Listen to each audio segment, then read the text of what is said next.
Hello all, Clarkey here and welcome to another video. It isn't going to be much of a surprise in regards to what I'll be discussing today, is there? So, where do we begin? Firstly, let us discuss that reveal trailer briefly. It had it all, didn't it? Managing to convey an excellent story very quickly, with plenty of gore, badassery and absolute grimdarkness throughout. Just what you want to see in a reveal, unless you were the guardsman who got rinsed right at the beginning. The direction which GW has taken these cinematic trailers for its reveals is certainly exciting and should be a good sign of things to come in terms of their digital media push and animation shorts, which are expected to be released over the next couple of months or so. Let's get stuck into what was really covered in that preview. Finally, some close combat options for the Primeras Marines with the announcement of the new assault intercessors. Chainswords have finally been upscaled. Though it seems for now that this is the only close combat weapon that has been developed for the new breed of Marines, it is certainly a step in the right direction in terms of proliferating the Primeras unit options.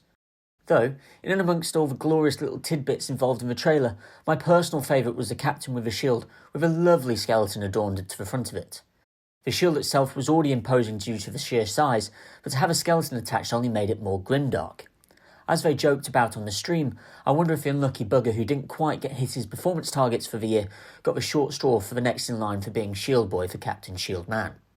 From a personal perspective, given the makeup of units in my current army, with it being very much orientated around the Assault Marines and Terminators, it'll be interesting to see how these may be Primerasified in the future, if at all.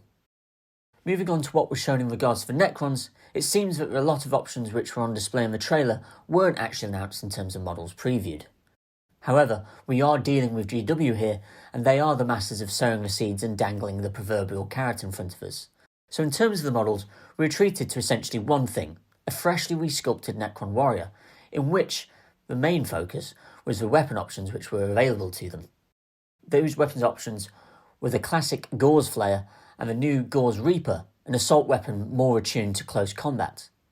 A nice little addition in terms of these sculpts though was the varying degree of success in terms of the reanimation process, with far more character built into the models, almost zombifying them, which certainly adds to the trend of awesome new sculpts coming out of the design studio.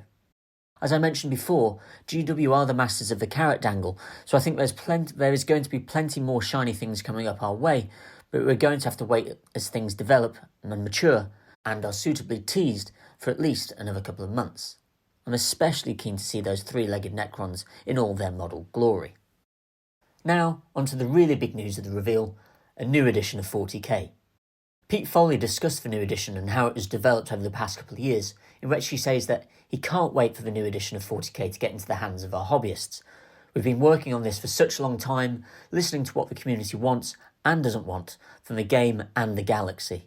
With all that information and a few exciting new developments, I believe we've made the game better than it's ever been. There was also some good news in terms of those who have recently bought codices of A Psychic Awakening books that have been released. Pete confirms that the new edition works seamlessly with all existing codices and Psychic Awakening books, which is particularly important as we still have 3 more Psychic Awakening books to go. They're all written with the new rules in mind, so you can explore these dark new events knowing all your existing rules will work when the new edition finally arrives. I'm going to briefly discuss the 9 things they mention in terms of the new edition, and then build on the bits which excited me most. However, please note, due to the fact I'm no gamer as of yet, the rules and gameplay refinements, whilst no doubt needed, weren't the things that mainly grabbed my attention.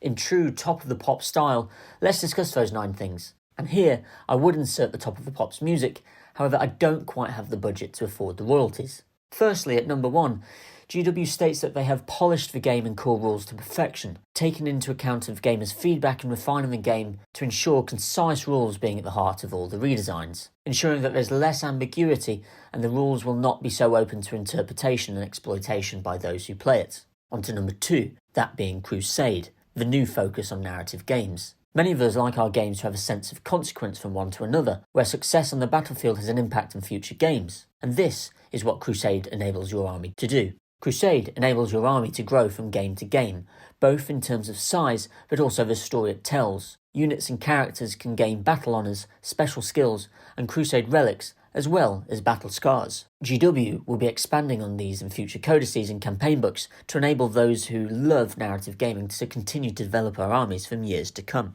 Number 3, more command points will be available.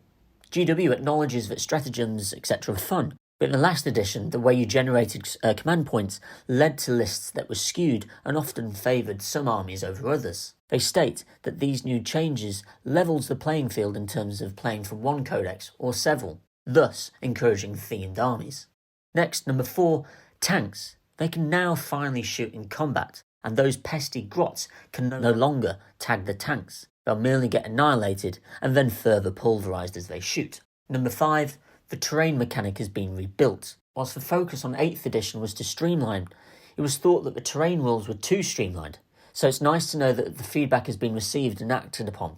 It helps make terrain have much more of an impact on the game, including line of sight and cover, and it's going to be interesting to see how this plays out on the tabletop. And it finally rewards those who spend hours on terrain building.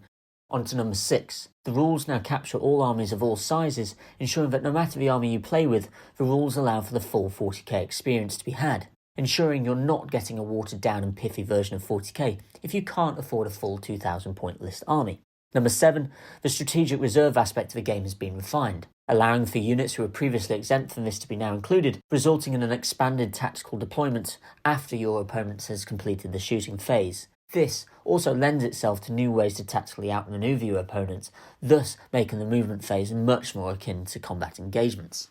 Number 8. Explosive weapons now work in a way you expect them to work, dealing maximum damage especially against clumps of infantry. Blasters are a new type of weapon which will literally blow stuff up.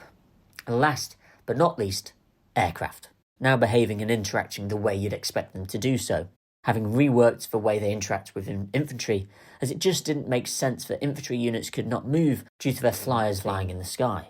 They've also removed a penalty for running out of board space, thus flyers can now fly off the board and do essentially strafing runs, which sounds really cool. On the whole, in summary, the new edition focuses on a clearer set of core rules, which, with the appropriate wording, are now more concise and far less open to interpretation. Now, from those 9 which were just discussed, I want to cover my favourites. Firstly, the announcement of Crusade, the distinct focus on narrative gameplay, resulting in tangible consequences of each game you play. This results in your army feeling the effect of your performances on the tabletop and making your army even more personable to you. Each faction will have a unique way of interacting with this, and it's going to be interesting to see how this plays out. One such consequence of a new narrative was in a scenario where you may have a Space Marine character who becomes too gravely injured to continue as is, but there is now the option for that brother to be interred into a dreadnought. I thought this was a really nice detail and something which lends itself really well into the lore side of things. Though I might be put out if I'm having to buy more and more dreadnoughts as a result of my poor dice rolls. Secondly, the focus on making the game more accessible in terms of the size of games built into the design considerations of the rules. Not only does this ensure that the full 40k experience can be had no matter the size of game, but also ensure that if you're going to play a round in an hour, you're still getting that full experience, rather than a watered down one. This kind of relates to a topic that I discussed in my last video in relation to the barriers of entry to the game itself, and how the concept of escalation leads can help out with that. Now I know what they're suggesting is a quicker and speedier game to play full games of 40k, over a lunch break, afternoon or a full day, but this conscious decision to make the gaming aspect more accessible is always good to hear. So it is very likely that this edition that I finally pick up the gaming side of things, as it seems that the irks from the Yester edition have been addressed and ironed out, so I better get saving in preparation for the hit my wallet is no doubt going to take. Next, I want to briefly discuss the companion app that was also announced. It is said that the application will change the way in which we interact with the game, with some obvious functionalities such as army list building, RIP Battlescribe, and some other features which may not be expected, but these were not elaborated during the preview. It is no surprise that something like this was announced, as Age of Sigmar already has its own companion app. Lastly, we got a very cruel teaser of what can be assumed as the Silent King, which I thought was a little disappointing. However, I can only assume that we wouldn't have to wait too much longer before that model is released in full. Anyway, of course, there's plenty else to discuss, but I wanted to get a quick video out for you guys. Please do let me know your thoughts down below. Are you excited about this and what it has in store for the game? Anyway, as always, if you liked the video, leave a like. If you didn't, a dislike. And as always, if you haven't already, please subscribe. Until next time, Clarkey signing out.